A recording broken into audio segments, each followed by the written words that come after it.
You are listening to TAP Therapeutic Astrology Podcast, and today I am so happy to be with Dr. Glenn Perry, and I'm excited for you to meet him. He is a family and marriage therapist, an astrologer, and an author of 9 books, and the director of Academy of AstroPsychology.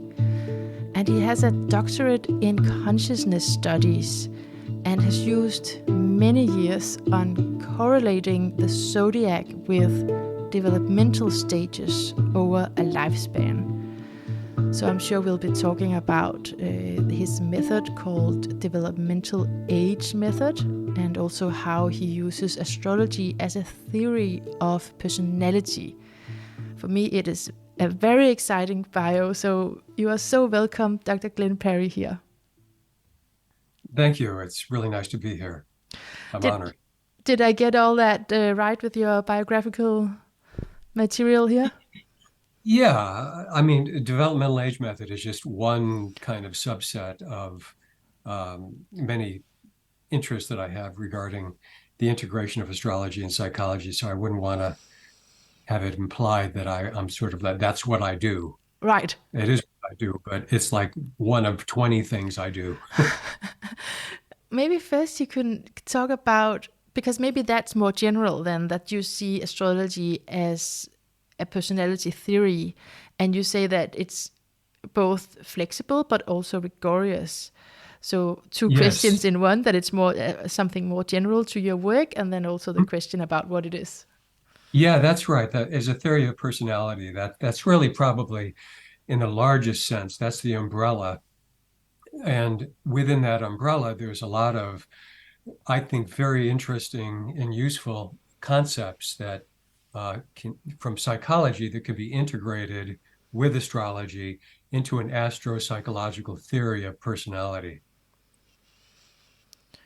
So there's many theories of personality. I mean, they're all technically, almost by definition, psychological.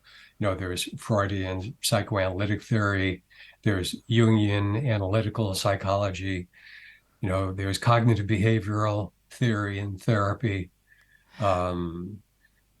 narrative therapy, object relations theory, psychodynamic theory. There's many different sort of models, methods, and personality theories in general that populate the field of psychology. But I guess what I'm arguing is that astropsychology, at least in the way that I do astrology, in the way I integrate it with psychology, is inherently its own personality theory. But it's different and in many ways unique. I suppose every personality theory in its own way is different from the others, or it wouldn't be differentiated. But astropsychology is different. It's almost like a quantum leap beyond what we normally think of as personality theory, because it goes into territory and it thinks about the psyche, or it presents the psyche in entirely unique ways that just aren't seen or formulated in conventional psychology and conventional personality theory. Got it. Because it's not seen in conventional psychotherapies, Yeah, there's right? ways of thinking about the person that astrology affords, or astropsychology affords, that conventional psychology is blind to. I can go into that in more detail as we go along, but Yeah. But it is so, can you understand why I'm excited? Because I think many astrologers have this impulse of wanting to connect it to, well, a lot of astrologers do connect it to different disciplines. And then when you have this therapeutic interest, then it's like so obvious in a way. But of course it's connected, and you've actually done the academic work, right? To how this actually is related or can be put together. mm-hmm. So I think this may be a question around the developmental age method. But I have this question around something that you've written, that it's about this concept of how when we grow older, time seems to pass faster. And then how that relates to the zodiac signs as developmental levels. Yes, would you like me to say a little bit more about Yes, that? could you? I was also thinking about why do you think it is that when consciousness expands, That's the that question. time accelerates, and yeah, Yes. it's this whole subjective perception of time. Yeah, Yeah, exactly. And I was thinking about this before the interview started, and I'd never came up with this metaphor before. But as you know, my what I'm postulating is that as we age, our subjective sense of time seems to go faster. See, yeah, now most people will agree to that. Especially if you're like over 30, you really start to notice it. And the older you get, the more you notice that time seems to be going by seemingly faster. It's as if every year goes by faster, every month goes by faster. Everything seems to be accelerating subjectively, and yet, obviously, objective time, the time it takes the hour hand to go around the clock, and the time it takes a day to begin and end, 24 hours, that doesn't change. So objective time seems to be the same, but subjectively it seems to be going faster. And so at the same time, as I mentioned in my little, I guess, the sort of phrase that captures this notion that as we age, time accelerates and consciousness expands. See, so yeah, as we grow and our consciousness ideally continues to expand and grow, our subjective sense of time is accelerating. Um, so those two ideas are linked because if you think about um, the developmental stages, let's say starting with the first developmental stage, which I relate to the sign Aries, it's a 2-year period from birth to two. And then every stage after that is 1 year longer than the stage before. So each sign stage is 1 year longer in real time, but subjectively, every sign stage is experienced as constituting equal time. See, because consciousness is expanding. And so, as a consequence, real time is, it's hard to put this into words, but each sign constitutes a slightly longer period of time, even though that stage is experienced as going just as fast or slow as every previous stage. yeah. See, I think I they're can imagine longer in it. real time.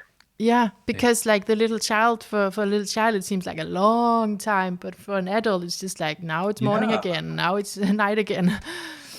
I remember when I was in kindergarten, I had this, for some reason, I never forgot this thought because I was so shocked and even a bit outraged when I found out that summer vacation was only like 2 months and school was 10 months.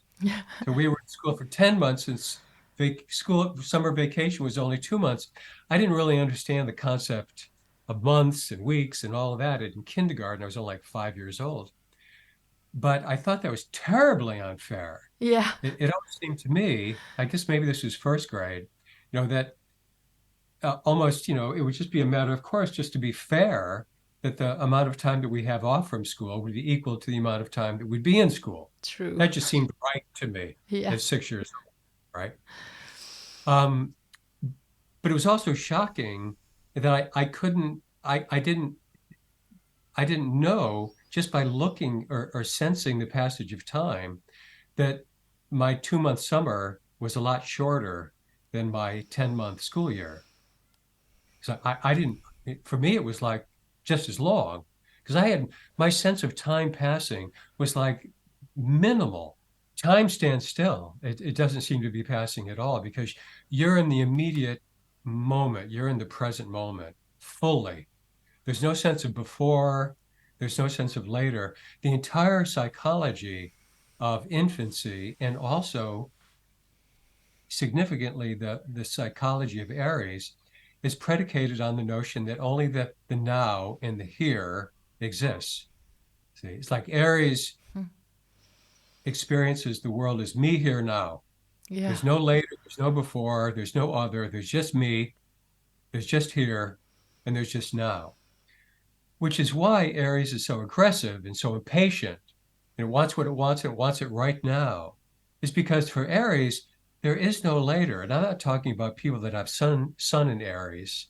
I'm talking about Aries as a psychology. See, Yeah, that the so this more is Aries you are, the more you're in that kind of be here now, which Baba Ram Das, Richard Albert wrote that famous book back in the 60s.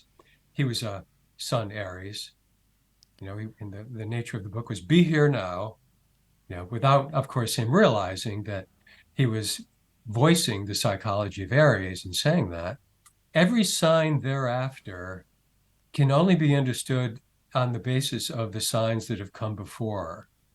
In other words, that sign is not really going to make any sense unless you understand implicitly that it's the next logical step or stage from what has preceded it. yeah. That everything is unfolding sequentially in the zodiac so that later signs, in a sense, are a corrective or a response to the sign that came before, and by implication, all other signs that have also come before. Say that the very nature of a sign presumes it sort of incorporates on an unconscious level the experiences and the perspectives and the lessons that all the previous signs previous to that sign have provided. See? Yeah, so So we have to go through it. It's like developmental stages, like going from a child to an adolescent and, growing up. exactly. Like you can't do Leo, really can't do it well unless you've done Aries, Taurus, Gemini, and Cancer. If you've gone through those stages and you've learned everything and developed the psychological capacities uh, sufficiently fully that you're prepared, you're ready for adolescence. Okay? So every sign, in a sense, is broader in perspective. It understands more of life. See, and Right. in that sense, it represents a more expanded consciousness. Okay? It sees the world in a more complex way, okay, than the signs before. Okay? Yeah. Now, Yeah. it's not that, when you're 35, you don't understand the psychology of, well, I mean, like let's say from 35 to 44, that's the sign Scorpio. state of Scorpio, right? I, Exactly. I noted that was the Scorpio developmental stage because, I'm 37. So it's like, where am I? So this is what you Yeah, do, just to the listeners. I just want to say that this is what you do in your model, is that you take a certain gap of years from this age to this age. Then you are in this developmental stage of this zodiac, this right. sign. Yeah. Yeah. Starting with Aries from 0 to 2, and then every sign after that is 1 year longer. Taurus is 2 to 5. Gemini is 5 to 9. Cancer is 9 to 14. Leo is 14 to 20. So a simpler way of thinking about it is that the duration of a sign is 1 year longer than the number of that sign. In other words, if it's the fifth sign, it's a 6 year duration. Right. Okay. If it's the eighth sign, it's a 9 year duration. See. Great. Yeah. Now, it's not that when we're in an earlier sign, we don't understand anything about signs that come after that. I mean, obviously, if you're an adolescent, you're going to have some rudimentary understanding of sex, although a fully mature understanding of sexuality, theoretically at least, doesn't really settle in until you're in that Scorpio stage. Then it's not just sex, it's the concept of death and healing and transformation and depth and integrity and all those things that correspond to Scorpio really kind of come into their ascendancy. They manifest in consciousness in a way that you're really fully comprehending the nature of that sign, as if for the first time, even though you might have thought you understood it, at least to some extent previously. You haven't really fully matured the psychology of that sign until you arrive in it at that stage. See? So my main point, and I'm taking a little longer with this than I thought I would. No, but I love it. Just, yeah, I'm soaking it in. So please speak. every sign is more complex. It constitutes an expanded understanding of life. It's as if it's its own consciousness, and it's incrementally it's adding on a new layer of understanding, of full mature understanding of everything that has preceded it. And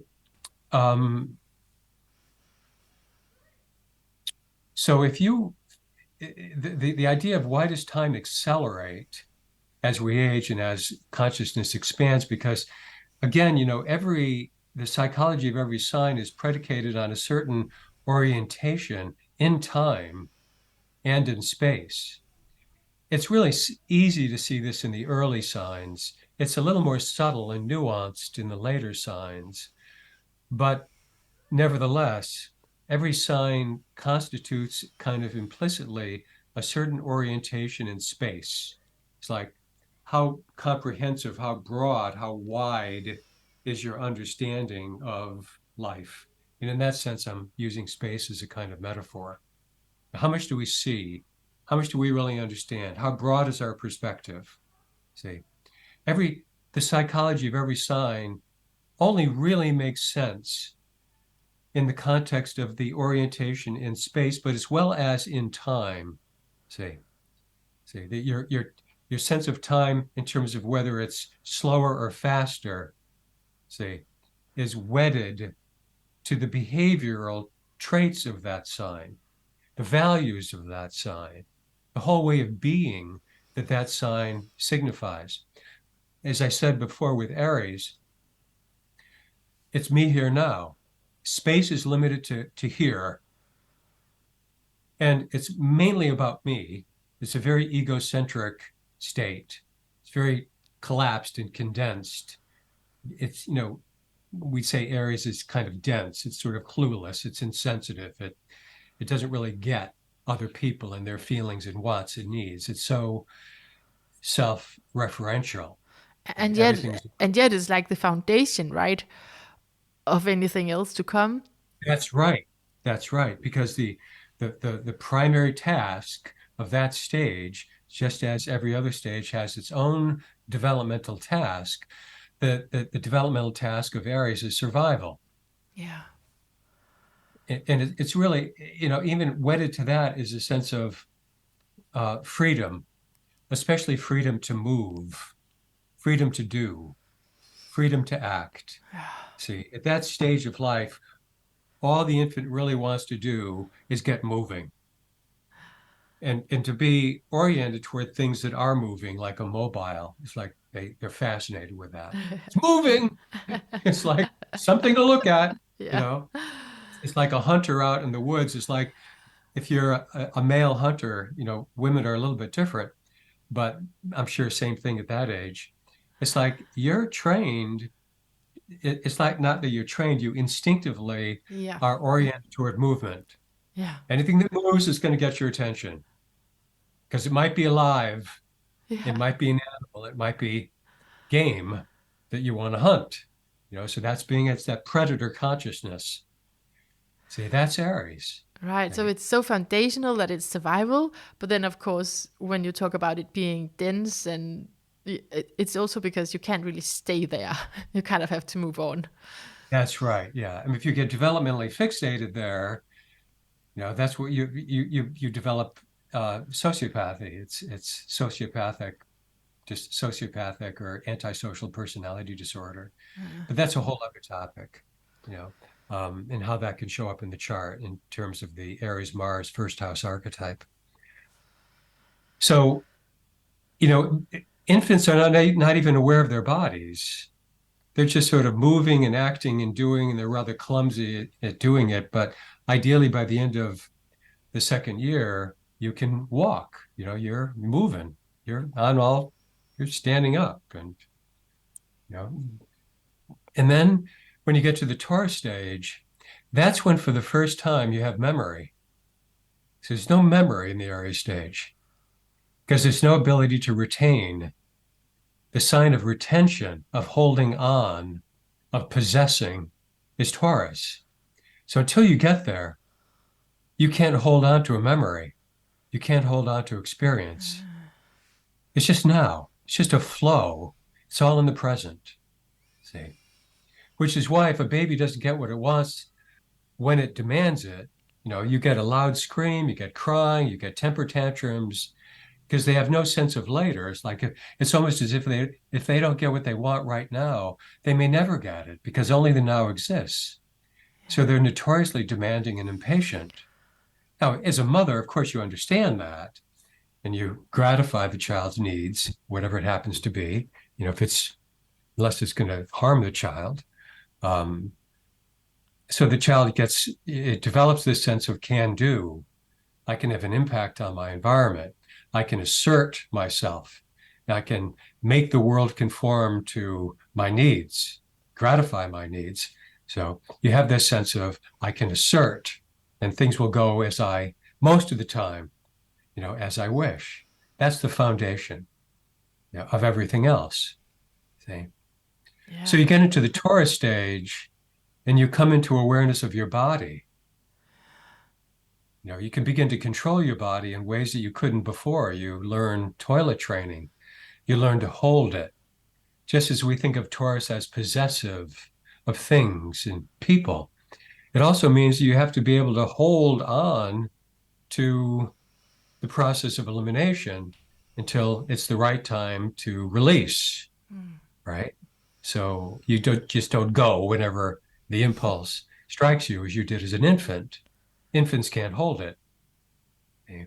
You see how what's happening developmentally in the Taurus stage represents the emergence of behavioral skills that are consistent with what we know developmentally is true for the human species in that stage, but it's also true for Taurus. That the very nature of Taurus defines the stage from 2 to 5. See? It is so interesting how you can connect it all the way up.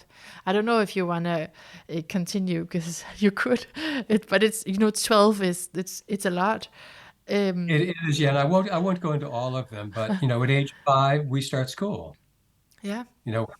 Everybody knows implicitly kids really can't learn, at least not learn in the ways that we need them to learn, reading, writing, arithmetic, until they're at least 5 to 6 years old. That's when the Gemini stage starts. That's Gemini, yeah. School, start getting educated. They learn their reading, writing, and arithmetic. Okay? It's rote learning. It's very concrete. It's not very sophisticated. There's a lot of memorization. But kids are like at that age, they're learning machines. It's been said by developmental psychologists that the brain of a 6 or 7-year-old child is capable of learning at a faster rate than at any other stage of life. They're just remarkable. They just absorb information. Yeah. And everything's a question. Why this? Why that? How come? Right. That's what Gemini does. That's what Gemini is about. It's inquiring. It's curious. It's inquisitive. It's asking questions all the time. Or reporting.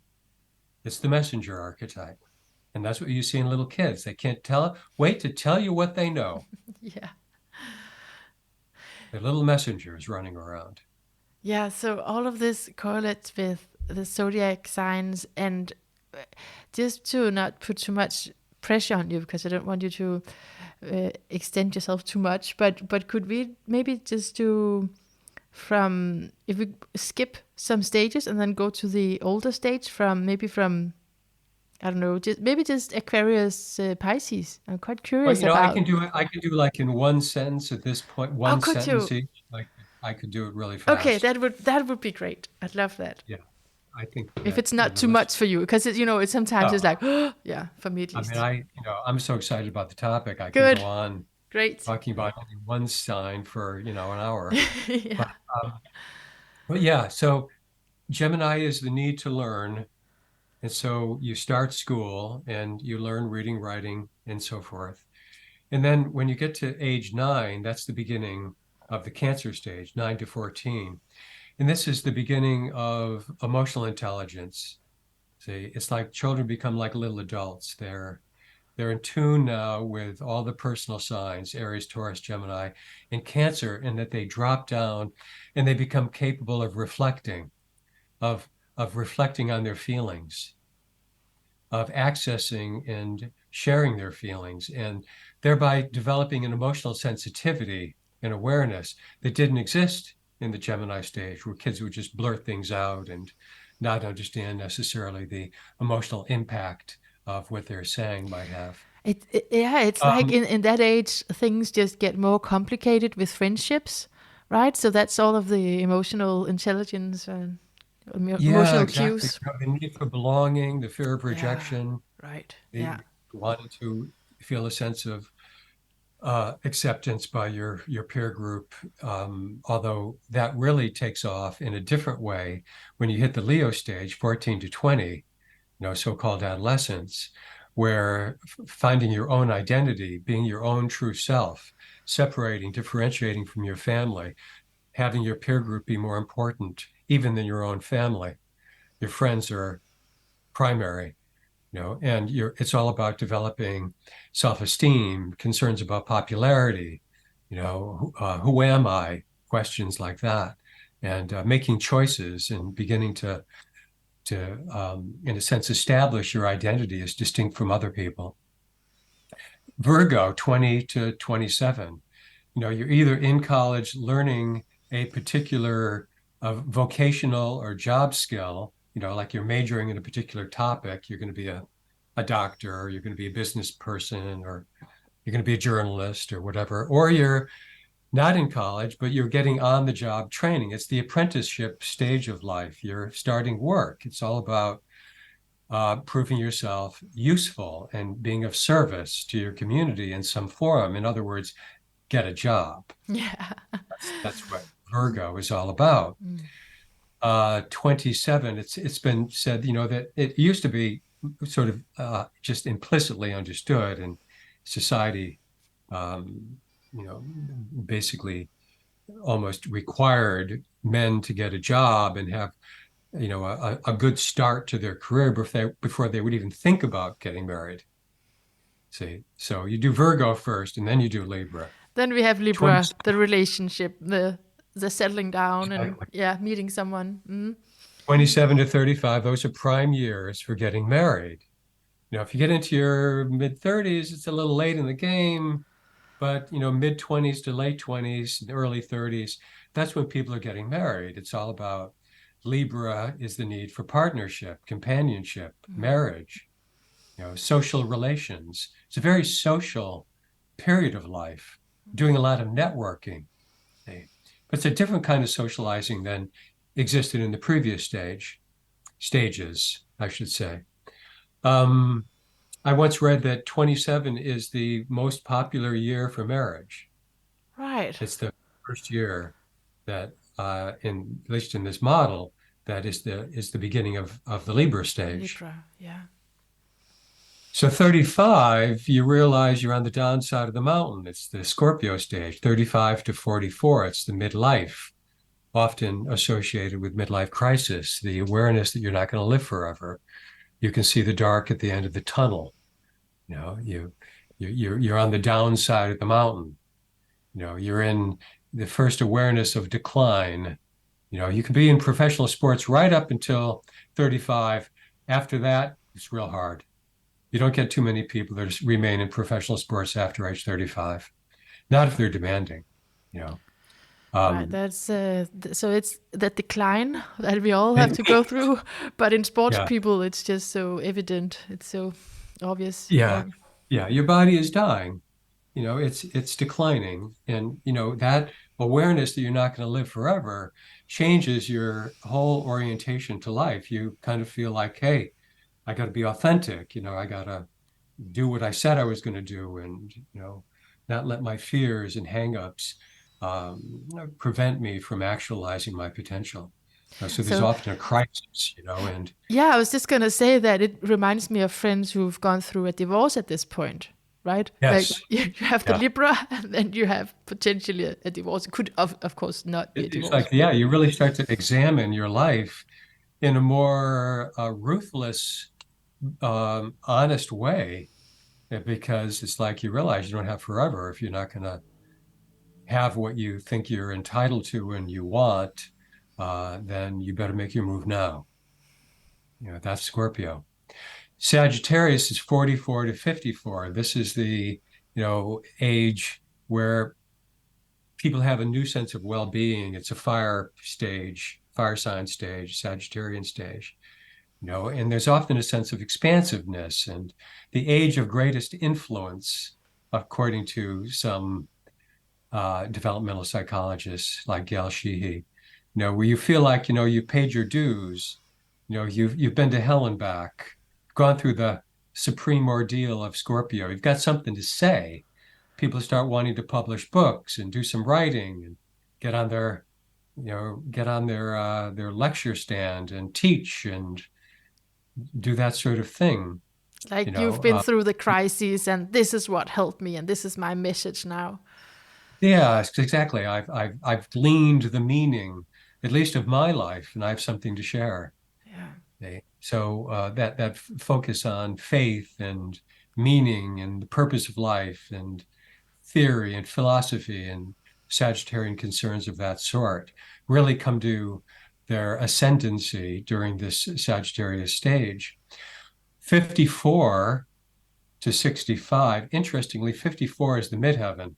If you think about houses constituting the Ah, same stages as their corollary signs, then the 10th house corresponds to the Capricorn stage. In the midheaven, 54, it's amazing how many people I've noticed that are famous will do something that is career defining at age 54. ah, They come into public attention, even if they've been out of the public eye for a long time. Like I'm thinking Muhammad Ali, that he's got Parkinson's disease, and he hasn't been a professional boxer, let alone heavyweight champion, since his 30s. And yet at age 54, he was selected by the United States to be the representative of carrying the Olympic torch up the stairs of the stadium to light the torch, to light the Olympic flame, and begin in a sense mark the official beginning of the Atlantic. The Olympic Games were held in Atlanta, Georgia, that particular year, because everybody was going, "Wow, it's Muhammad Ali! It's like there he is. We haven't seen him forever." He was exactly 54, and this kind of thing happens all the time. that seems quite symbolic that he was like lighting the flame for others to follow, kind of Capricornian. Yeah, yeah. It's like he represented, in a lot of ways, the epitome of success. He Yeah. was the greatest. Mm. And of course, I think, he was sort of inspiring the American athletes to be give their greatest performance in the Right. Olympic Games, which of course many of them went on to do. Anyways, 54 to 65, that's the year, though, that's the phase where we come into our greatest professional status and success, generally speaking. Saying it's different fields are different, but unless one is a field is based on like professional sports or something, and then obviously you're not going to peak between 54 and 65. But for most professions that are not related to having a youthful body, Yeah. that's when you have your greatest experience, your greatest accomplishments. Your Wisdom. Yeah. Expert. Yeah. You're an expert. Exactly. You're the authority in your field, see, as much as you're ever going to be. and authority. Now that can take all kinds of different forms. You might be, a woman that has had 4 or 5 kids, and you've stayed home and you've raised your children and you've ruled the roost and you've established this family that's a well-working system. But even then, you're recognized as the matriarch. You've done your work, you've succeeded, ideally speaking, unless you haven't, in which case there's a thing that happens to people at that age called involutional melancholy. Ah. It's a kind of depression that's associated and is very common for people in that stage, because if they can't look back over their life and say, wow, I've done what I came here to do. I've fulfilled my potential. I've fulfilled my destiny.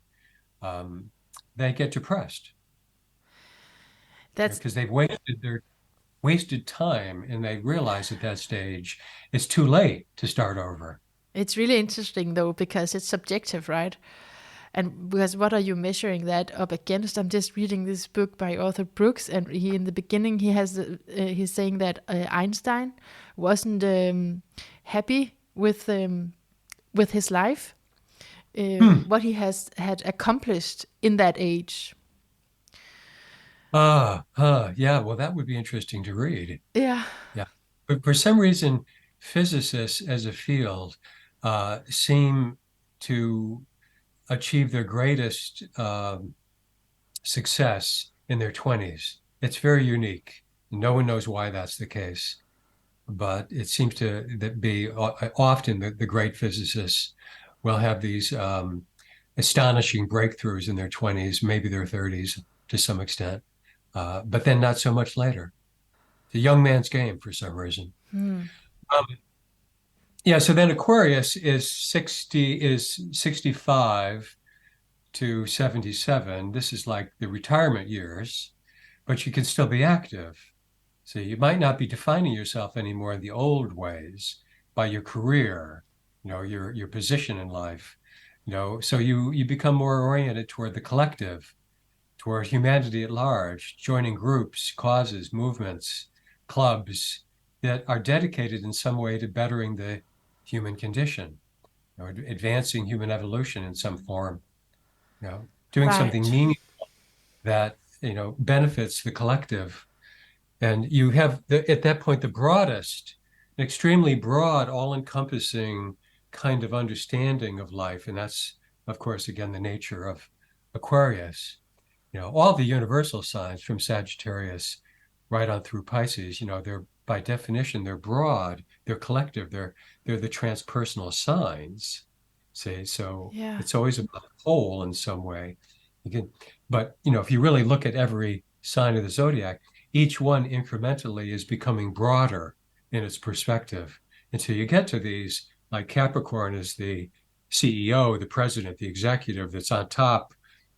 It's looking down at all the different compartments that constitute lesser rungs on the ladder, in this hierarchical structure that Capricorn instinctively recognizes, see, and they're on top, but it's a broad, if you're the president, you got to understand how all the different departments work.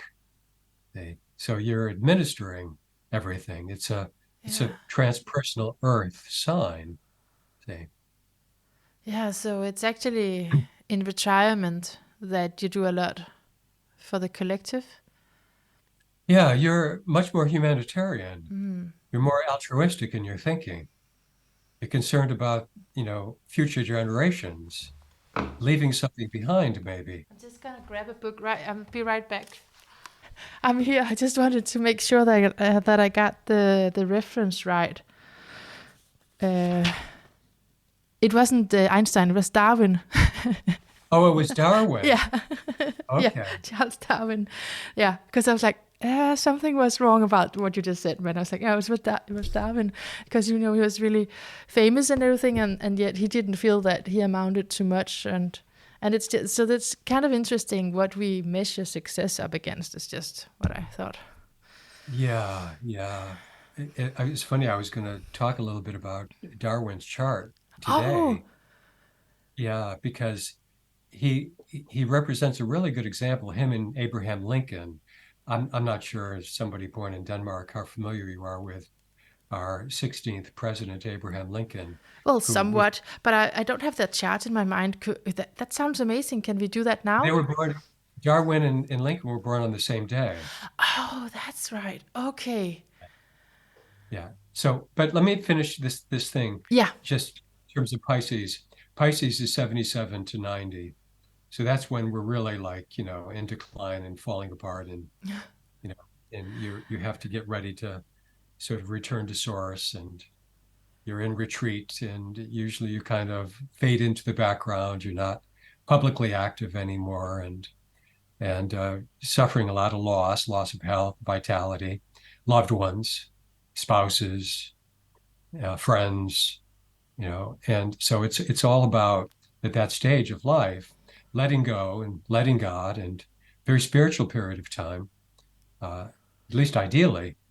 Um, but so again, it corresponds to exactly the traits and the values that we associate with the sign Pisces. Pisces. Yeah. Yeah. Yeah. And you say ideally because, of course, life happens, trauma happens, and Yes. so there's an ideal version, and then maybe a lot of us also, some of our needs are not met in the prior developmental stage, and then you kind of have to go back and forth. Would you put it? Yeah? Can you speak to that? Yeah, absolutely.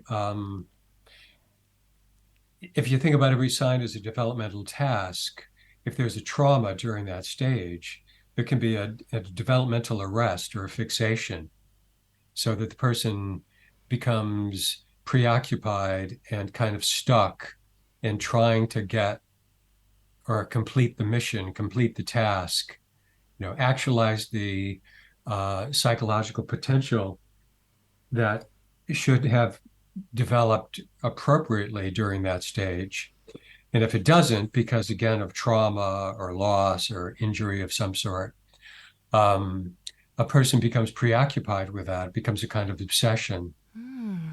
And but yet there's no guarantee that they're ever going to completely heal it. It's difficult to go back, but that's a lot of what therapy is about. It's Yeah. an inherently progressive enterprise where I think if it's done right, there's a natural remembering and sort of facing feelings and maybe certain kinds of pathogenic ideas that developed at a particular stage of life that are now operating in a way that causes suffering, that it frustrates the fulfillment of certain fundamental needs associated Yeah. with that stage. Yeah. And you can see that kind of thing in charts. Like if you see something that seems really out of place, like a planet that is in the house opposed to the one that it naturally rules, especially if it's a difficult planet like Pluto or Neptune. For example, if you see Pluto in the second house, Pluto rules the sign of Scorpio, therefore it rules the eighth house. So if it's in the Taurus stage, it's almost like the psychology of Pluto has to be confronted at an early age between 2 and 5, when the person is not developmentally ready to manage those kinds of plutonic experiences. So it can also often be overwhelming. A classic example would be somebody a child that was sexually molested, and you see Pluto in the second house, or they suffered some other kind of trauma where their need for safety, security, sameness, comfort, predictability, stability, was damaged. Yeah. So there's an emotional psychological injury symbolized by the planet Pluto, which corresponds to the wound, that Yeah. which needs to be healed. Wow, so you put it together with the houses also, and then it becomes something you kind of have to study in order to use, right? Because that's Yeah, exactly. You look at planets in their particular positions in houses, and you can specify an exact period of time around a year that planet symbolizes in that stage that the house represents that the planet occupies. So like if Pluto is right in the middle of the second house, which is a 3-year period, then we would say it's about 3.5, because the second house starts at age 2. So at 3.5, you try to find out, do you have any memories? Can you tell me, what might have happened, or what do you remember happening?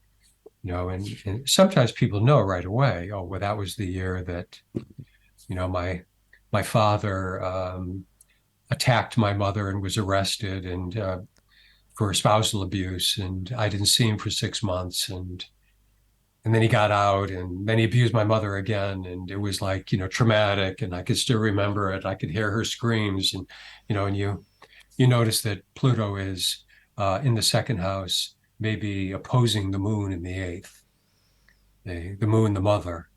So there's an entanglement between Pluto and the moon, and therefore a trauma that happened to the mother, but also happened to the child who witnessed that trauma. Right.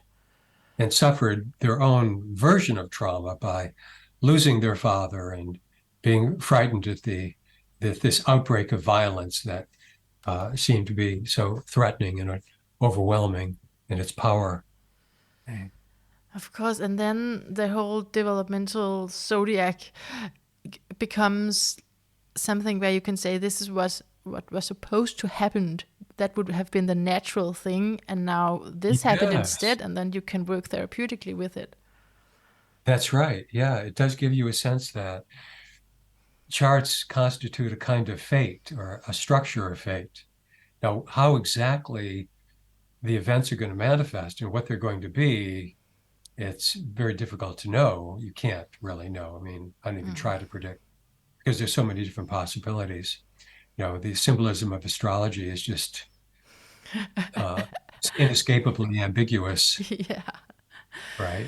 So because it has so many different possible meanings, especially when you start to combine symbols like, moon in Libra, let me put it different. Moon in Aquarius in the 8th house, opposing Pluto in Leo in the 2nd house.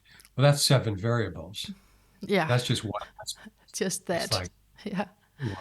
If somebody said to you, well, what happened, and if they presume to know what would happen given those 7 variables, they're just blowing smoke. Yeah. I could make about, dozens of stories that would perfectly fit the symbolism of the chart, but, all of them have an equal chance of happening as all the others. Yeah, so that's why we often in astrology take someone that we know, right? And we kind of know what happened.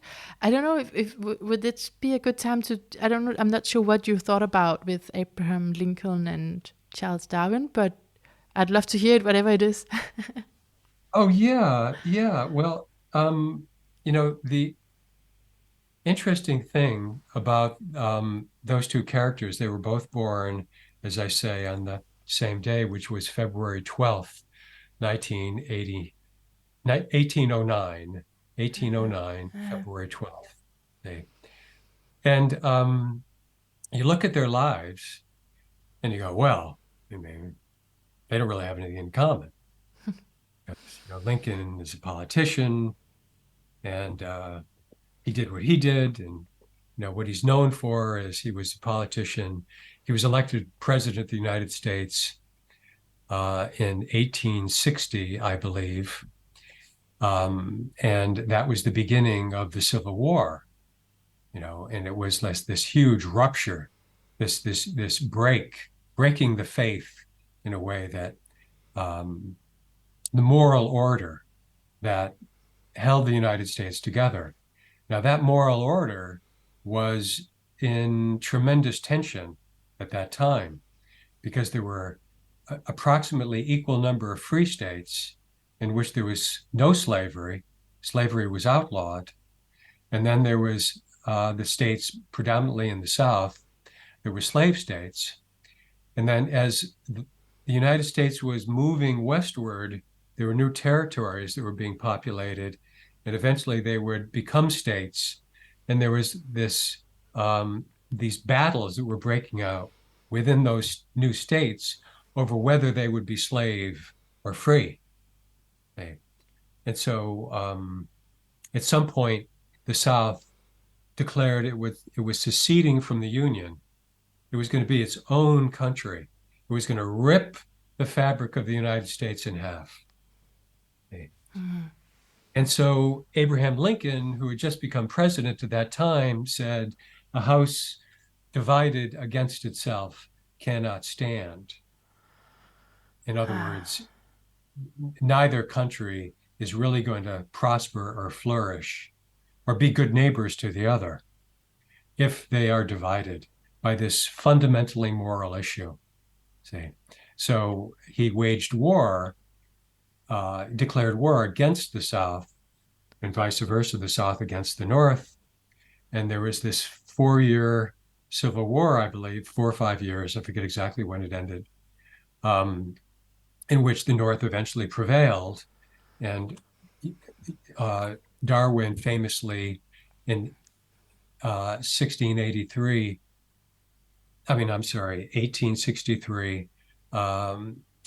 wrote the Emancipation Proclamation, this piece of legislation that freed all slaves in the South. And this is Lincoln, right?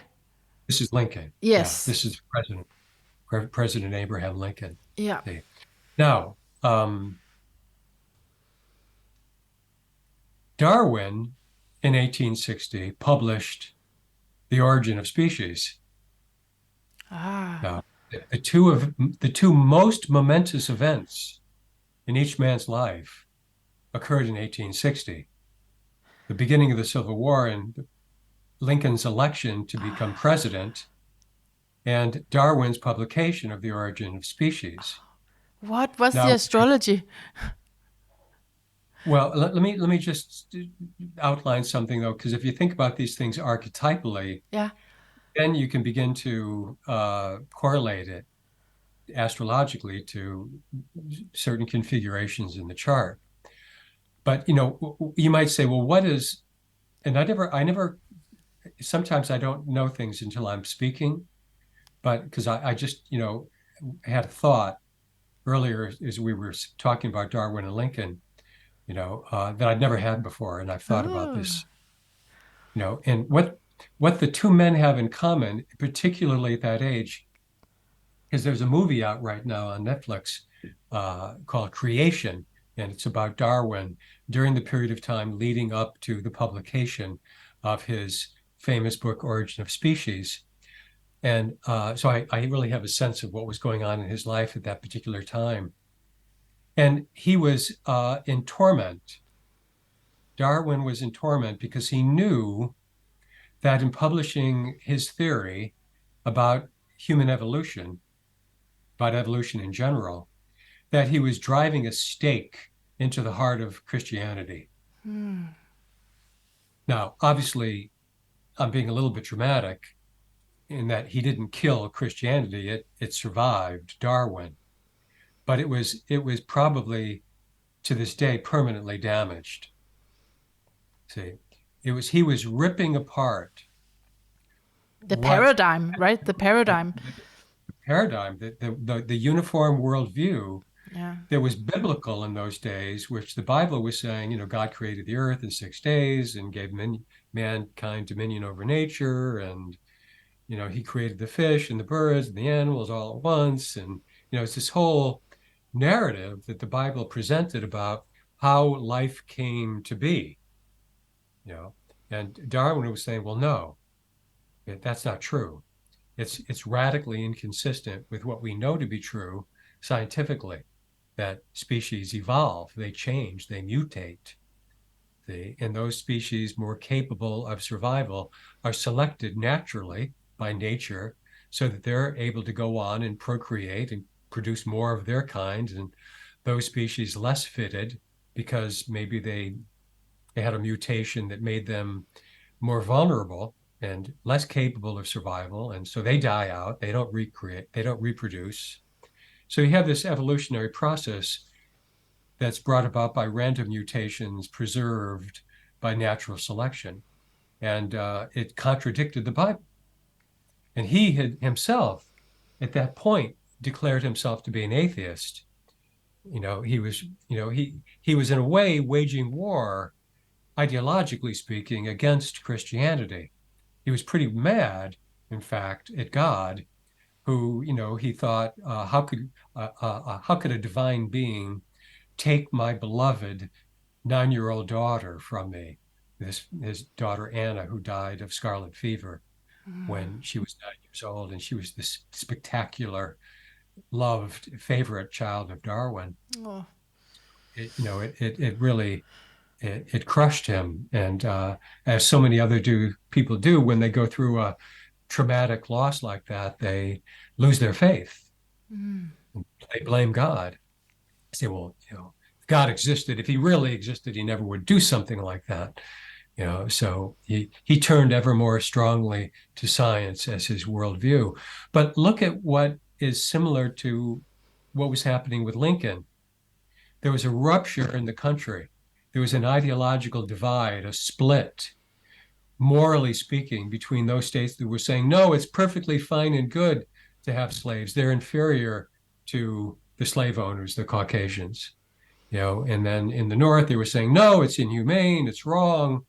It's inconsistent with our founding that all men are created equal. We can't have this. We're being hypocritical if we allow slavery to continue. And so Lincoln was caught right in the middle of this ideological battle, just as Darwin was responsible himself for initiating an ideological battle it had already existed. There was already tension between science and religion, and it had been since the beginning of the scientific method, going back to 14th, 15th century. But it had reached a peak, a critical mass, a breaking point. See? And so that's what happened with the publication of Origin of Species. And you can see that analogically, it's similar to what was happening in the United States with their own ideological, moral rupture that occurred with the advent of the Civil War, of which Lincoln was the pivotal figure. It's like they are the gates to new eras, both of them. Yeah, exactly. They were like a gateway. Now, what is it in their respective charts, that would account for? Tell me. Well, if here's something really, really interesting too. If you look at Lincoln's chart, you can't see it, unfortunately, but I'll just describe it to you. He's got a stellium in the first house. He's got 5 planets in the first house. Right. The house of war. Real war, violent war, not just ideological war. And the sun is in Aquarius, and then he's got Mercury, Pluto, Jupiter, all in Pisces, and then Venus is sort of like the caboose, and it's or you might say it's the first car, but it's in Aries. So, anyways, all 5 planets are in the first house, and Mercury and Pluto are conjunct 10 degrees and 13 degrees. So it's a really close conjunction.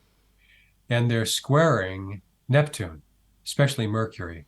See? And Neptune is conjunct Saturn right on the cusp, still in the 9th house in Sagittarius, but on the cusp of the midheaven, on the cusp of the 10th house. See? Neptune's like within 1 degree of the 10th house. So if you think about his career, he was really, in a way, kind of like a Moses, saying, I'm willing to sacrifice many, many lives. There was like 200,000 young men that died in the Civil War in order to save the Union. Neptune being the planet of saving, of rescuing, and also of unity. Neptune is always striving for unitive consciousness, oneness. And of See? sacrifice, right? And it also corresponds to sacrifice and empathy and compassion and idealism, the sense that we are all one human family.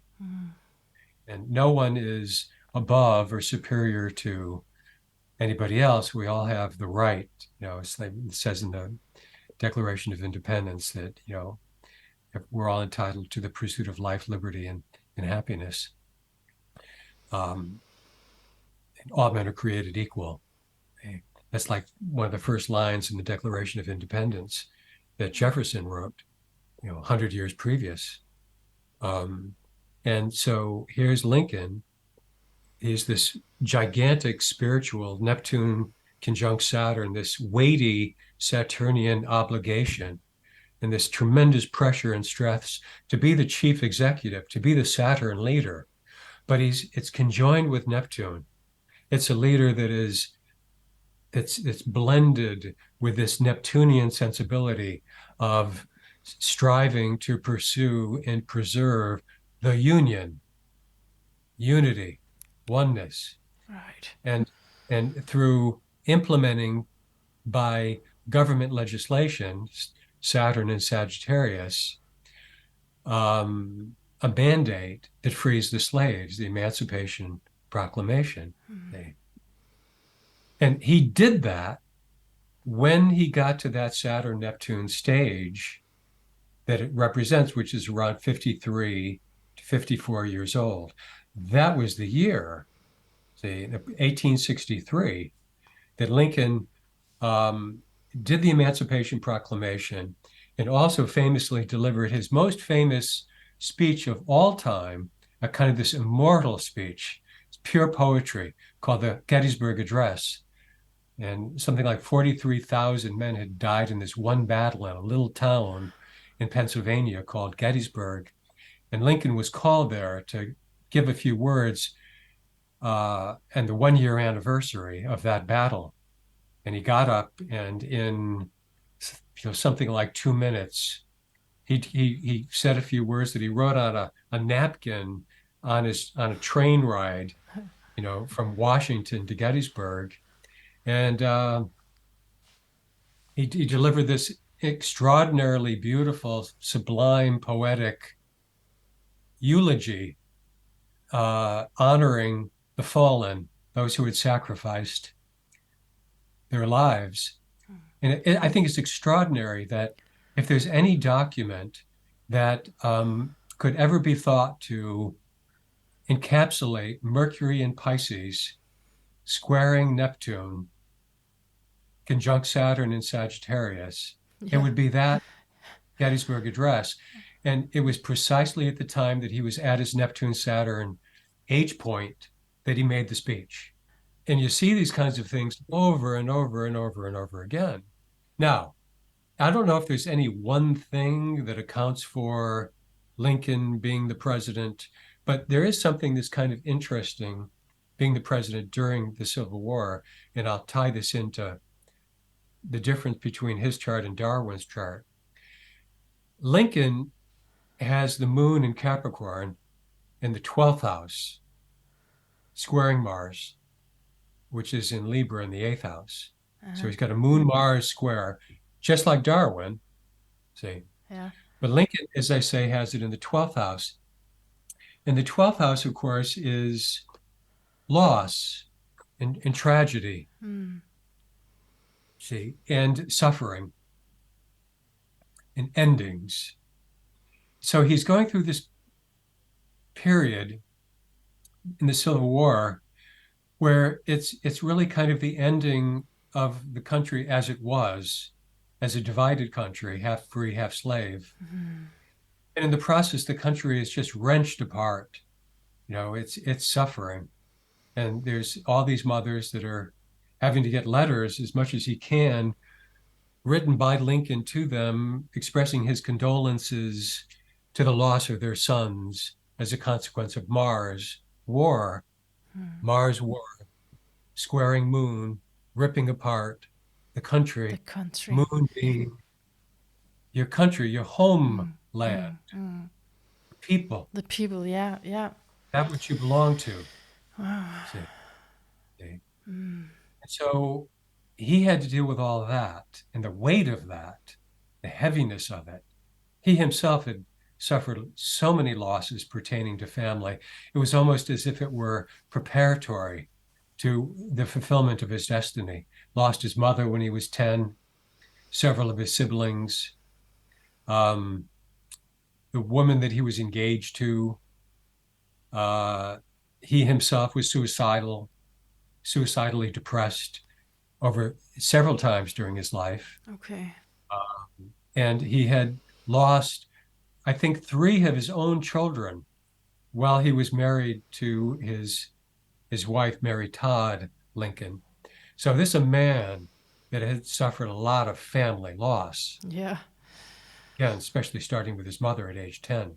See, what are the odds that he would have Moon in the 12th house of loss and suffering and be the president that had to be that presided over the greatest number of deaths and losses at any period of history in the United States, bar none, right up to the present.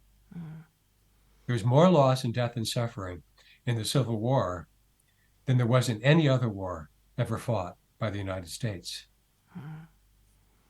So that's Lincoln, Moon in Capricorn, having to hold on and bear in a Capricorn way to be stoic, and sort of hold the line and persevere and continue to fight until the Union forces prevailed over the South and he could finally bring an end to the war.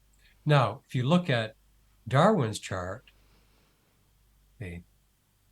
he has Moon in Capricorn, again, just like Lincoln, but it's in the 2nd house. Okay. Which is also where his sun is. He's got the moon at the beginning of the 2nd house and the sun nearer to the end of the 2nd house. Okay. So the 2nd house is the Taurus house. See, it's the house of nature, of what is natural, of what is earthy. See, what is tangible. See, so Darwin was a naturalist. See, that was really what in those days they would call his profession. You could say he was a biologist and whatnot, but really what he was about was studying nature. Okay. If you think about the moon has to do with history. Remember what I said about Cancer? When you get to the Cancer stage, or we might see the moon stage, it's about reflecting, about remembering, about recollecting, which is why the moon rules and Cancer rules history, ancestors, the family line, where we come from. And of course, that's what he was fascinated with, human evolution. And that was his work in Capricorn, like that became his Exactly. work. Yeah. Exactly. His work, it was like he was saying everything pertaining to history, the past, I want to be an expert in. I want to organize all the data, and strive to master my understanding of history, especially the history of the earth. Because we come from the earth. That's our true, in a sense, origins, Mother Earth. That if he's right in what the book of nature revealed to Darwin was that everything began in a kind of prebiotic soup, in the oceans where there was all these chemicals that are interacting. And this is eventually, kind of neo-Darwinism, but he was able intuitively to speculate that this would eventually be proven, that all these precursor chemicals would come together. And at the time, and many biologists to this day continue to believe, I think wrongly, that it was random that these chemicals came. It was undirected. It was not a consequence of some intelligent design or force or transcendent intelligence, but just random. And these precursor chemicals came together and they organized in such a way that the DNA self-replicating molecule was born, and out of that, more complex multicellular organisms eventually emerged, and we crawled up out of the ocean and began to populate the earth, and more mutations and more species and more evolution. Eventually, we have this hierarchical structure leading up to human. Okay? And so that was his fascination with the moon in Capricorn in the second, looking at the history of evolution and how humankind was really, in a sense, it was like, humans came to be in the last minute of a 24-hour day. That's how long humans have been around, geologically speaking. Right, and So I'm having in my mind this the Mars square. yes, well, here's the Mars square. I'm glad you mentioned that because it was so critical in our understanding of Lincoln's task. Yeah. Darwin's key explanatory concept was that evolution is driven by survival. Yeah, so that's the survival piece. Survival of the fittest, the competition of the species. See, those who are more fit to survive, that have a competitive advantage because of some anatomical advantage conferred by mutation. And if they're superior in their capacity to compete and therefore also win the girl, and mate and pass on their genes, then that particular species or element or representative of the species will pass on more of its genes than any other representative of the species, and therefore, reproduce itself. And it's all about competition. It's nature red in tooth and claw. It's very primal. It's very Martian.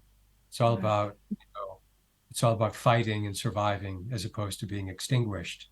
Right. If that ain't Mars, I don't know what is. Yeah, no, that sounds like Mars, absolutely. So should we, because I have several questions for you, Glenn.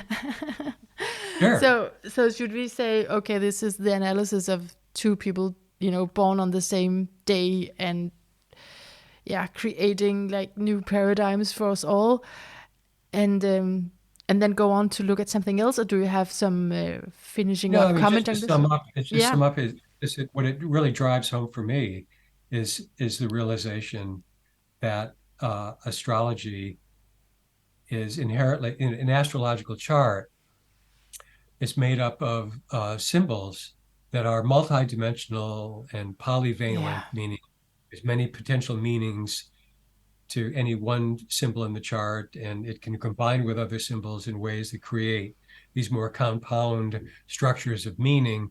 And exactly how that's all going to work out in the life of an individual human being is largely unpredictable, indeterminate, and there's free will.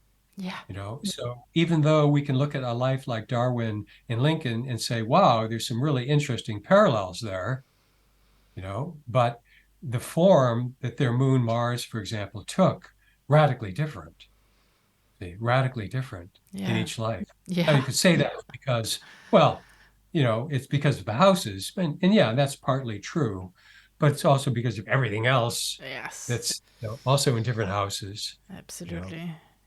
Yeah, it is so important to remember that we can't just say, oh, you're going to be this, you're going to do that. That's right. It's a reminder to have an epistemological humility and not presume as astrologers that, you should be the omniscient one that, tells the client who they are and who they're going to be and what they should do and when they should do it and all that other nonsense that we've inherited from a more archaic traditional form of astrology. Yeah. Okay, Glenn Perry, I have to choose between some questions here because we share this interest, right, of combining these disciplines of therapy, psychology, and astrology. And Yes. I hear in what you're saying that it's also to, we don't use it necessarily as a predictive tool, but what you do use it as is a diagnostic tool. Astropsychology, you use that as a diagnostic tool. Yes.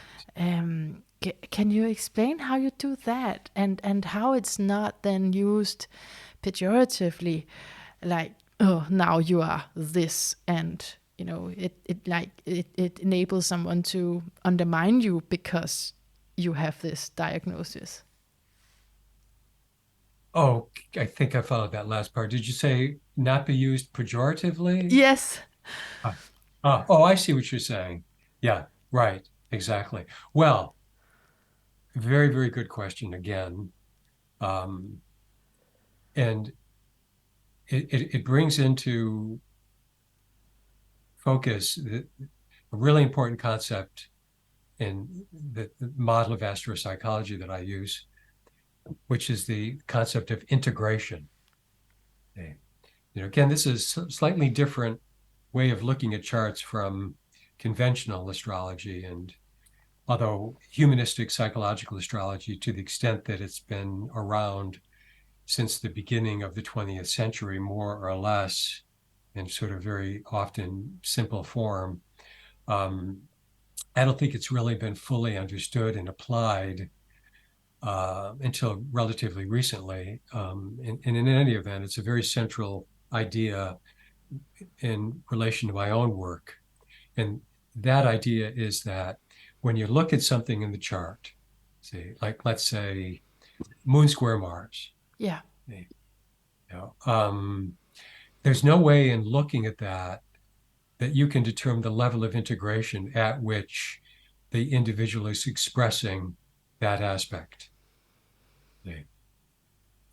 But that level of integration makes all the difference. Okay. So you have to. Absolutely. Like you could just have, an explosive temper, but it could also be that you're an entrepreneur, and there's so many layers of this one aspect. Yes, right. It's almost like it operates on a continuum. It's not only going to operate psychologically on a continuum in terms of how one thinks and feels and acts in relation to the aspect or as an expression of the aspect, but it's also going to manifest externally and interpersonally. In other words, what we draw to us, experiences and events that, in a sense, in a concrete way, symbolize the level of integration at which that aspect is operating. Okay. Mm-hmm. So, however well it's integrated internally, it's going to show up externally in terms of the person's relationship to those events. Now, you take somebody like Lincoln. And by all accounts, he was an extraordinarily gifted and spiritually and emotionally and psychologically elevated human being. He was operating on a really high level, even though he had his own suffering and his own struggles.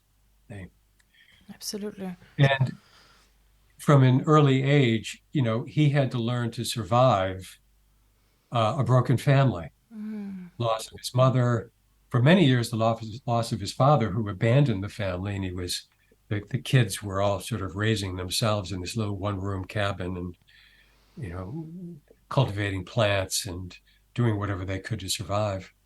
So there's a lot of hard work, that was required to, in mutual support and understanding and caring Moon for that, for Lincoln to come through his childhood without being severely damaged.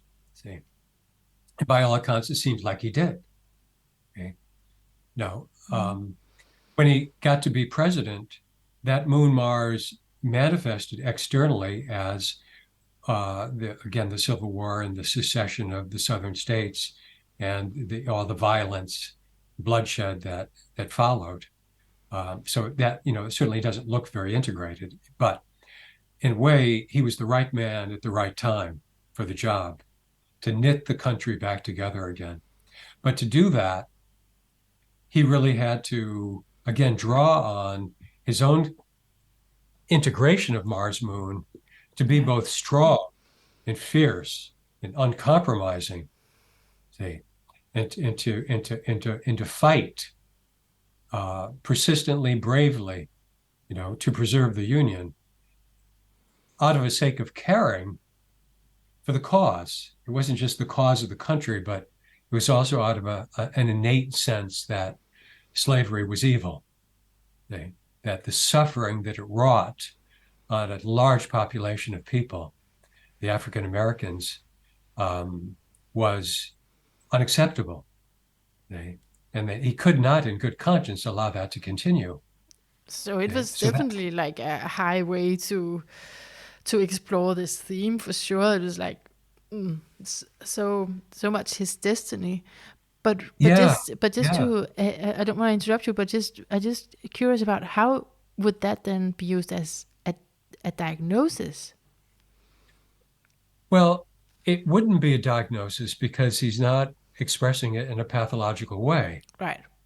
I mean, the diagnosis by definition is in reference to particular types of psychopathology.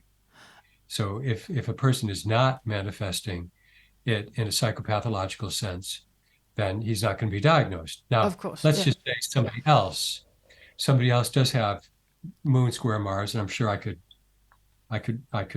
find some people that have that, that manifest. Now, there's two pathologies. Every planet corresponds to its own pathology, because psychopathology in an astrological sense, at least as astrology seems to implicitly define it, represents the extreme out of balance and therefore a dysfunctional expression of that particular planetary archetype. Okay. So the pathological version of the moon is an extreme, unbalanced overdoing and overfunctioning of the moon at the expense of being in balance with other parts of the self. It's almost like a vampire. It's so intent on getting a sense of belonging and love and emotional connection and being cared for, that it's Cancer moon on steroids. It's overdoing, so it appears hysterical. And I'm also thinking about something like displaced emotions, right? Tell me what you mean by that. Displaced emotions? Well, that I'm supposed to actually take care of this myself, but then I expect someone else to take care of it, or I fall in love with someone because, some projection happening. Right. Exactly right. Like if the moon is functional, a person can contain and reflect upon their feelings. The moon is like a womb. Just as the womb carries and contains the baby, the fetus, so also in an analogical, psychological sense, the moon represents our capacity to carry our feelings, to contain them, so that they can be reflected upon, so that we can endure them, even if they're very, very painful. See, even if you're all riled up, like with a Mars square moon, you may go through many times where you feel really emotionally upset and you're angry because of the lack of sensitivity, the lack of caring, the lack of belonging. Can you imagine like somebody that's an abolitionist back in the 1850s would be feeling about the plight of slaves, blacks in the South?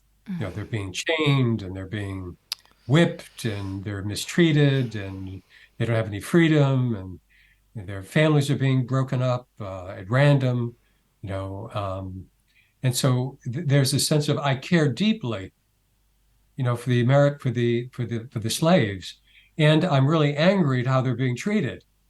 See, so if if you manage those feelings, if you can contain those feelings, you can sublimate them into constructive action. Like maybe you start an underground railroad, or you get involved in the cause of abolition and you draw attention to it, and you write books or articles or give talks, or you rally the troops to try to fight for freeing the slaves.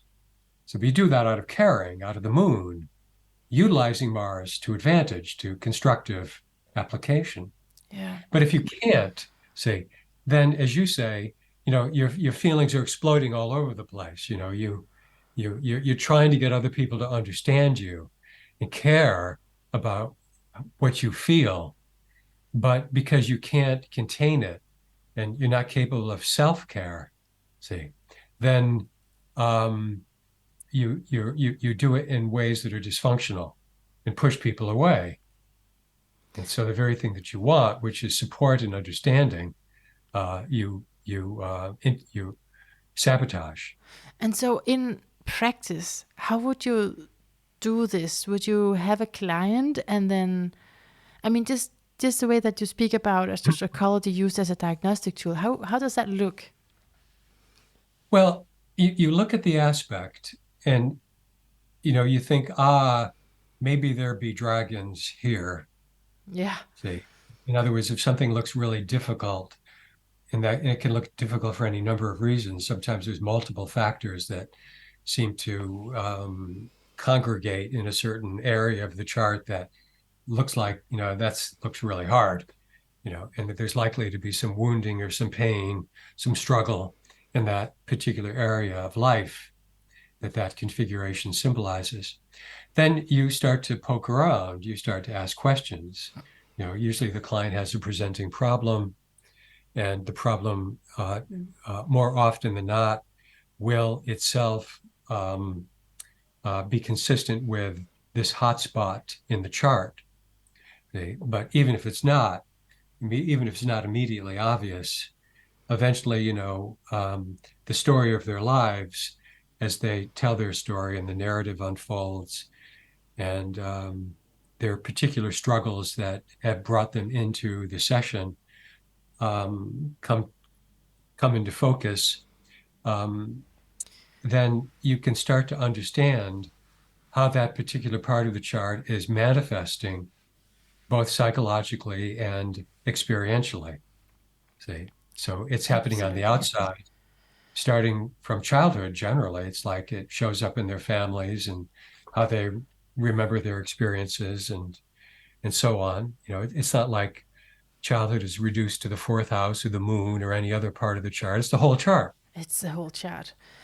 It's like they were living and experiencing their whole chart right from the first breath. Now, there's certain primary needs, obviously, the personal signs and their corresponding planetary rulers that are most important during childhood. Mars or Aries, Taurus, Gemini, and Cancer. But obviously, everything else can be brought into bear on that. And charts are very complex and sort of multi-textured things, that are very rich in meaning. So you let the client, in a sense, inform you what level of integration they're functioning vis-a-vis some particular part of the chart that looks hard. Okay. And then if a diagnosis is warranted, you can make the diagnosis. You don't have to tell the client, diagnosis isn't for the client's benefit. It's for your benefit. Okay. It's, you don't say, oh, by the way, you're a borderline. You might not have known this, but that's how we use diagnosis, right? So I just wanted to know, so it's like your own hypothesis in a way. You have it in the back of your mind that this can play out. Yeah. That's right. Then you have to use language in ways that always, make it safe for the client to be receptive to whatever it is that you have to say. So you're going to be using the chart in tandem or in partnership with the information the client has revealed, that the client's biography, their narrative. See, and so you're always sort of like um, engaging the client in stereo. Mm. And out of one speaker comes their narrative. They tell you the signs and symptoms of their issues, symptoms being inner struggles and feelings and thoughts and fantasies and fears and whatnot. And then the signs, which are external experiences and behaviors and events and so forth. See, so signs and symptoms belong to the client's narrative. And then out of the other speaker is the astrological chart. Yeah. So you're like looking at the chart and you're writing your notes down in relation to what the client is telling you. And then it's a sort of mix and match. I Yeah. call it pin the problem on the chart. It's like a version of, do you have pin the tail on the donkey? Is that a game that children Yes. play? Yeah, I remember Okay. that one. Yeah, that's a children's game. Yeah. Right? You're supposed to blindfold the child, and then they have a little donkey tail, and they blindly have to put it on the donkey, and whoever gets closest to where the tail should be wins the game. Yeah. And it's very much like that with the chart.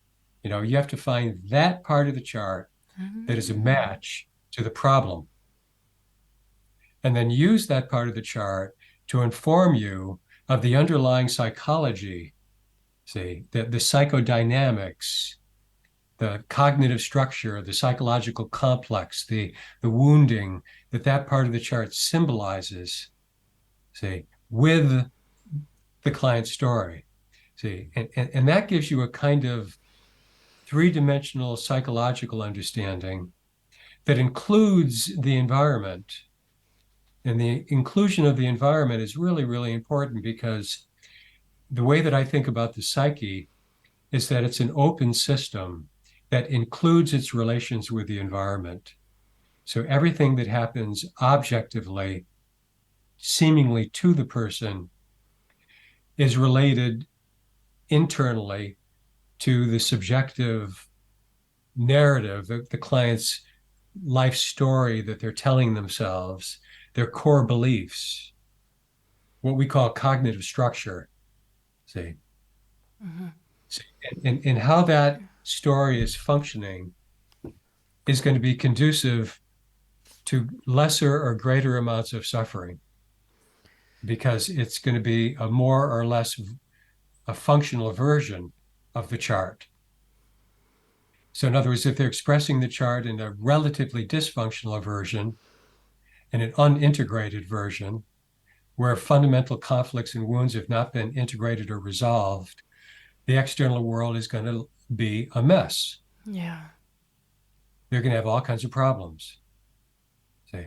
But those problems are symbolically reflective of the state of being that the client is currently functioning at. Yeah, so the state of the archetype almost, the state of being that the client is in the archetype, sort of.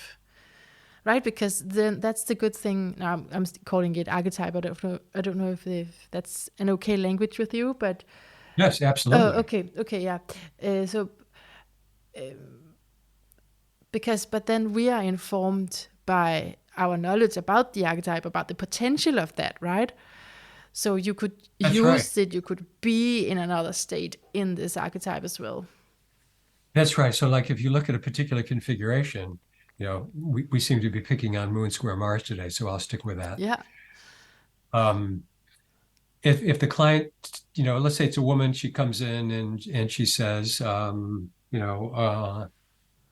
grew up in a family where, there was a lot of violence and, it was very frightening. And my mother was very egocentric and I never felt like, she really got me. And she was very reactive and she was always yelling and she was a screamer, and it used to drive me crazy because she was so clueless emotionally. She never seemed to understand me. And then, I got married eventually when I was in my 20s, and the first guy I married seemed like a nice guy at first, but then he turned out to be, abusive Yeah. and really cut off from his feelings and really quick to anger and he was very demanding and very fearful that I was going to betray him and cheat on him and then he would get angry and become physically abusive, and I got divorced from that guy. And you see the story. You see, they're telling us a Moon Mars story. So the outer events are synchronistic. They constitute a synchronicity.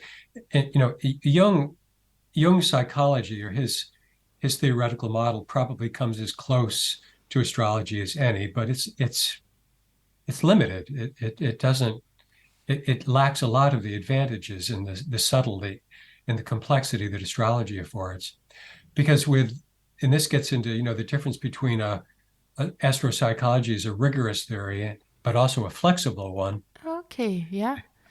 It's rigorous in the sense that all the parts of the personality are clearly, sharply defined.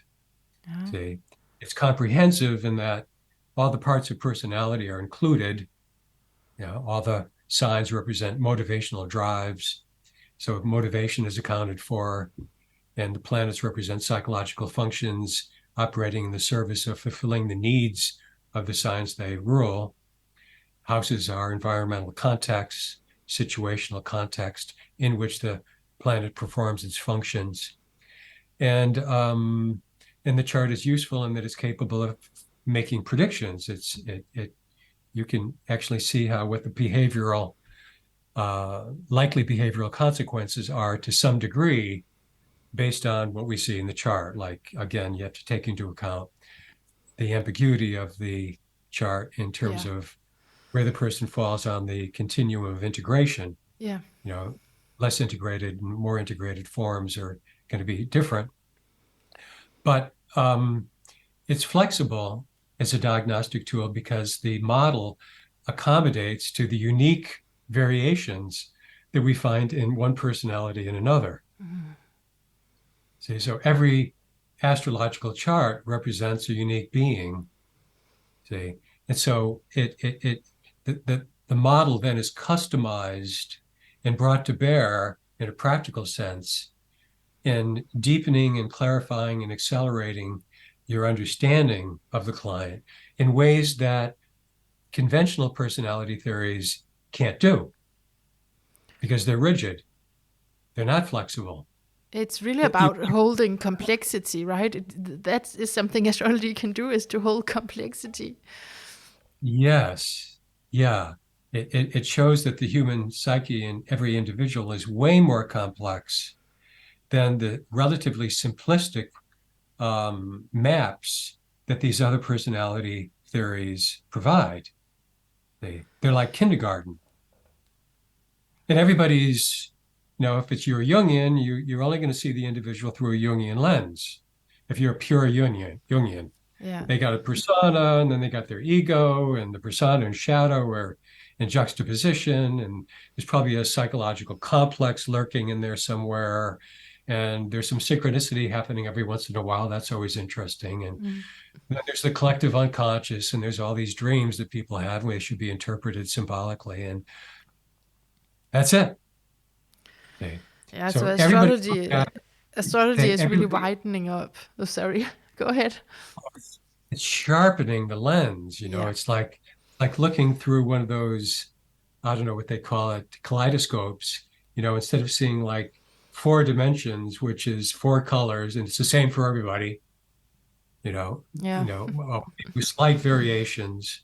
But when you look at the personality through the lens of the kaleidoscope of astrology, it's like it explodes into these, dozens of colors and lines and figures and dimensions that are out in front of you. And you go, wow, it's like, I can understand it, if I really learn the language, but this is way more complex than anything that any other personality theory can afford in terms of your understanding that black box we call the psyche.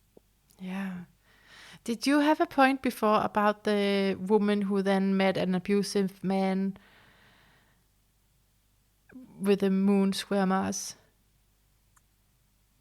Oh, I don't know if did I have an example? Yeah, you were having this woman where she grew up uh, with her mother all over the place, and then she also Yeah, meets her, and then maybe then the higher potential of that. I think that's where you were getting, but I'm not sure. exactly. Yeah, that's where I was going. Okay, I was yeah, sort of like, we got a lot of things on the table here. We were yeah, talking about psychopathology. I love Let's it. say that, let's say she's got the moon square Mars, and she is what we would call a histrionic personality disorder. Mm. She is hyper feminine. She's wearing a lot of sexy outfits with cleavage showing. She often pretends to be sort of helpless. She's looking for a big, strong man to take care of her. She's very seductive. She's very reactive and kind of impressionistic in the way that she responds. And it's all emotional and very little logical, rational, contained feeling, and so on and so forth. And she attracts into her life a sociopath, because that's the pathology of Mars. Mm. Mars to an extreme is antisocial personality disorder. And so, she doesn't know why, but she sort of likes the bad boys, and she gets attracted to guys that are, yeah, he has a little bit of a criminal history, but he's exciting, and he's really bold and strong, and I like that. He doesn't let anybody tell him what to do. He's really independent. So she's doing her Mars moon, but she's projecting her Mars, and she's repressing it, I should say, and projecting it. See, in the square, because it corresponds in meaning to either Cancer or Capricorn, a yin signs, depending on whether it's an opening or closing square, it's an aspect of repression. See? And it's hard to contain simultaneously in awareness the two planets that constitute the square and control them. See, but the ability to do that makes the difference in terms of whether you're expressing that aspect in an integrated and functional and healthy way or not, Right. That's which the. makes it dysfunctional and unintegrated, and something's getting repressed out of awareness, Mm. like her own Mars, and then getting projected. And so she becomes the hyper feminine, histrionic or hysterical personality, and and then she's attracting the sociopath. See, so if that's going to get integrated, let's say the person comes in, whether it's for an astrological reading or they come in for psychotherapy, you have the advantage of being able to make that diagnosis pretty quickly, Yeah. because the story and the behavior seems to be consistent with one version, a dysfunctional version of Moon Square Mars. Now, knowing that, you're then in a position to counsel the client in ways that at least point them in the right direction. If it's Yeah. an astrological consult, you might say, well, you've got this square, this conflict between Mars and Moon, and it means that your capacity for self-care and self-understanding, say, to nurture yourself, to protect yourself, to love yourself, Mm. say, is in conflict with the part of you that is operating on survival mode. And if you don't utilize that Mars to the moon's advantage, it's going to come at you from the environment in exactly the way you describe. Somebody that is out of touch with their feelings, emotionally insensitive, often cruel, um, demanding, entitled, selfish, violent, um, and breaks the rules and So treats you that's bad.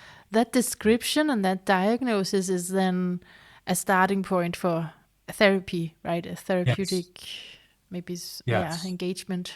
yeah, exactly. I mean, even if you're just seeing a person one time, you can share that information in a way. It's like planting a seed, and you can always say, look, Yeah. this might be something you want to get into therapy and work on, because there's an integrated functional version of this. and that usually gets the client's attention. They say, "Well, what's that? Yeah. How do I fix it? What do I do?" Yeah.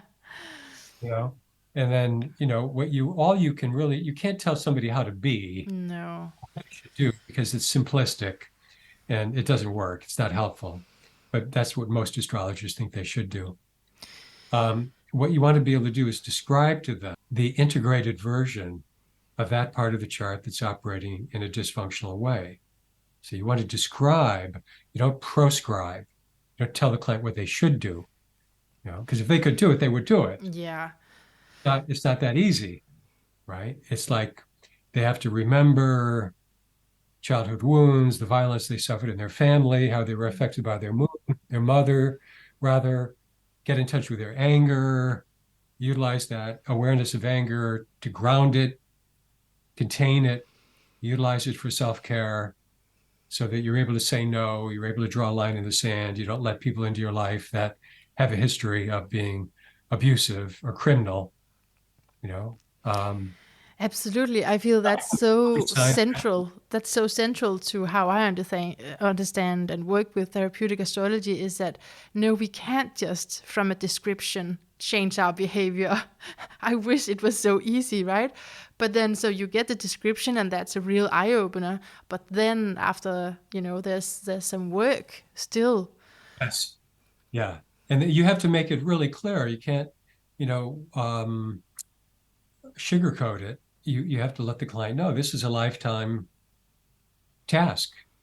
You'll be working on this your whole life, because we all do. Whatever is challenging in our chart, that's the therapy. Life is the therapy. It's always going to be showing up in our life in some way. You don't have to necessarily go to therapy to work on it. You just have to know what it is that you need to work on, and then let life provide you with those custom designed opportunities that have therapeutic potential built into them. And you do the work. In other words, you practice conscious evolution. So I'm saying this as a therapist, that life is the therapy. Life is the therapy. Yeah. If you have the luxury of being able to afford psychotherapy, go for it. If you can do it with somebody that, has some, it can be effective, and that's increasingly difficult to find. But, if somebody's operating from that, a similar perspective, and they can support you and doing the inner work that needs to be done to get to a place of greater actualization of potential, to integrate those parts of the chart that require integration, that again, it operates on a continuum. It's not like it's integrated or it's not integrated. It's incremental over the course of life. You get better and better at it over time. See? Yeah. But that's what you have to let the client know, that's their work, and they're responsible for their outside experience. And just because something bad is happening, it doesn't mean that they're bad. It just means that it's an opportunity. They're learning. To gain ground in that particular area of their life, in their psyche. Okay, Glenn Perry, we have used a lot of time here together, and I'm so happy because it's time filled with wisdom. And I just have this last question for you that I feel is really important, that we just take our time to have that here too. I want to ask you what the most important insight is that you want other people, your audience, I was going to say listeners, but readers and your students, what should they receive from your work? I know that's up to the individual, but just what is the most insightful topic, maybe also that you have learned and that you feel passionate about leaving? It's really kind of encapsulated in this idea that life is the therapy. But combining that with, excuse me, I had to get some water for my throat. Yeah, that's so understandable. You've been speaking for 2 hours, so. Combining that with this concept, this model that subjective and objective reality are synchronistically related. that synchronicity is the norm. It's ongoing, it's chronic, it's pervasive, it's continuous, it's never ending. It's not just like, oh, that was an example of synchronicity. We had this, I was thinking of Barbara and Barbara called on the phone. Wow, synchronicity. It's like, no, synchronicity is happening with every breath. You see It the never whole ends. life as The whole synchronistic. life is synchronicity. Uh, Sometimes it's more obvious than others. mhm. Sometimes something pops and it's really like in your face. But that intelligence that relates the outer world to the inner world is that intelligence within which we live and move and have our being. It's the larger psyche, of which the smaller psyche is a part, is embedded like a cell in the body of God.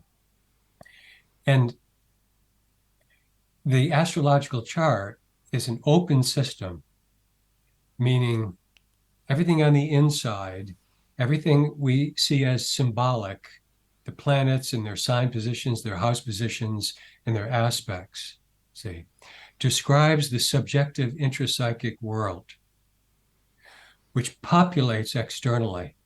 It manifests externally, see, in those events and relationships and experiences that we have, see.